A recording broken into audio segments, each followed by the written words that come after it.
নমস্কার বন্ধুরা, এই যে একটা রোগী আপনাদের সামনে আমি তুলে ধরেছি।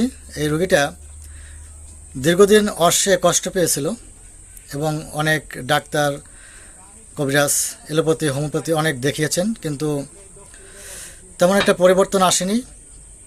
তো যাই হোক, যার মাধ্যমে হোক আসছে আমার এখানে এই বিগত 6 মাস ওষুধ খেয়ে এখন সে পুরোপুরি সুস্থ আছে। তাই আজকে ভিডিওটা করা। এবং আমরা এই রোগীটার যে মূল যে সমস্যাটা, আমরা একটু রোগীর মা আছে তার কাছ থেকে শুনবো যে এই রোগীটা কি রোগে কষ্ট পেয়েছিল। আচ্ছা, তুমি একটু বলো যে ওর সমস্যাটা কী ছিল এবং কোথায় তুমি গিয়েছিলা এবং কার কাছে গিয়েছিলা এবং কার মাধ্যমে আমার কাছে আসছো। একটু আমরা ভিডিওটা যারা দেখবে তাদের একটু বলো। সবাইকে নমস্কার। আমার বাচ্চাটা সে 2 বছর বয়স থেকে সে অশ্ব রোগে ভুগতেছে। আর তাই ছোট থেকেই আমি হোমিও দেখাচ্ছি বারবার।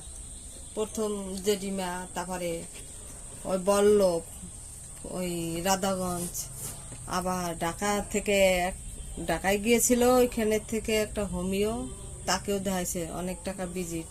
কিন্তু তার যে ওষুধগুলা এলোপ্যাথিকের ওষুধের মতন অবস্থা, বড় বড় গোটা গোটা, ওইগুলা যখন বাসায় নিয়েছে প্রত্যেক দিন 2-4 বেলা, আমার খারাপই লাগছে। এত মানুষ এতগুলো ওষুধ কিভাবে প্রতিনিয়ত খাবে।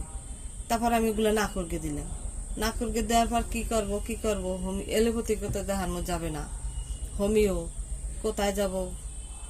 তারপরে আমার যে একটা কর্মচারী আছে প্রশান্ত, সে বলল, মামি অনেক জায়গায় তো দেখাইছেন, পয়সার আর যাবেন কিনা, আমাদের বাজারে তো সঞ্জয় নামের যে ডাক্তার আছে তারে দেখানোর পর বারবার কইছে দেখাবো কিনা, ভালো লাগে কিনা।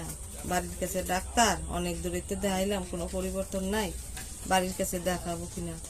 তারপরও বলার পরে আমার মন ভালো লাগছে, তারা আসার পরে ডাক্তারের কাছে সবকিছু খুলে বলার পরে আর পায়খানা করতে গেলে গোটা বেরোয়।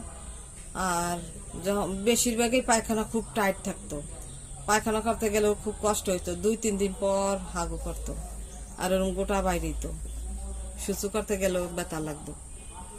তারপরে 1 মাস, 2 মাস, 6 মাস এরকম দীর্ঘদিন পর্যন্ত ওষুধ খাওয়ানোর পরে আমার মেয়ে এখন ভালোর দিকে, আর এরকম গোটা বেরোয় না। ঈশ্বর অনেক ধন্যবাদ, যার মাধ্যমে আসছি তাকে অনেক ধন্যবাদ। আম্মা, এখন আপনার কি অবস্থা? আপনি এখন পুরো সুস্থ? জোরে একটু জোরসে বলেন। আর গোটা তো বের হয় না? তো বন্ধুরা, এই পর্যন্তই আজকে। যারা আমার এই ভিডিওটা দেখবেন অবশ্যই একটু শেয়ার করে দেবেন এবং কমেন্ট করে জানাবেন যে আপনাদের কেমন লাগলো। সকলকে ধন্যবাদ।